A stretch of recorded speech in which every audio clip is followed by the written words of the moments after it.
एक किसान के खरीफ के सीजन का अंत और उस अंत के साथ साथ रबी के एक नए सीजन की शुरुआत। रबी के सीजन में मटर की फसल, मसूर की फसल, चने की फसल और तिलहनी फसल की एक मुख्य फसल के रूप में सरसों की फसल।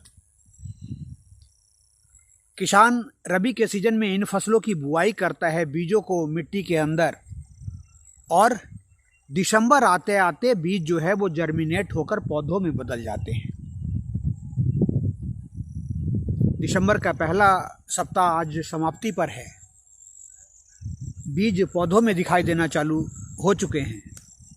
वैसी स्थिति में किसानों के लिए इन रबी की फसलों में जर्मिनेशन के बाद के प्रबंधन का समय, और वो जो प्रबंधन है उसका पहला भाग है जिन किसानों के पास सिंचाई की सुविधा है।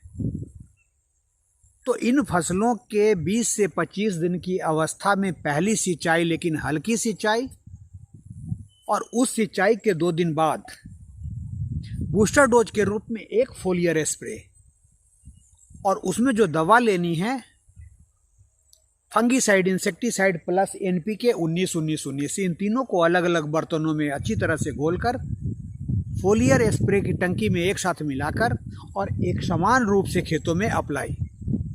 जब एक किसान ये फोलियर स्प्रे अपने रबी की फसलों पे ले लेता है तो 1 हफ्ते बाद इस स्प्रे का एक चमत्कारी रिजल्ट फसलों पे देखने को मिलता है। फसल तेजी से विकास की ओर, एक अच्छा विकास, और ये अच्छा विकास बाद में जाकर एक अच्छे उत्पादन के रूप में बदलता है, और अच्छा उत्पादन जो है किसान को एक अच्छी आमदनी देने के नज़दीक पहुंचती है। इसलिए ज़रूरी है कि बुआई से पहले का प्रबंधन फसल का एक भाग होता है, और जब बीज की बुआई हो जाती है, पौधे जर्मिनेट हो जाते हैं, पौधे आगे बढ़ने लगते हैं, तो फिर प्रबंधन का दूसरा स्टेज चालू होता है। और जब किसान सही समय पर इन प्रबंधनों को अपनी फसल पे अंजाम देता है तो उसे अपनी फसल से एक विशेष उत्पादन और एक अच्छा मुनाफा प्राप्त होता है।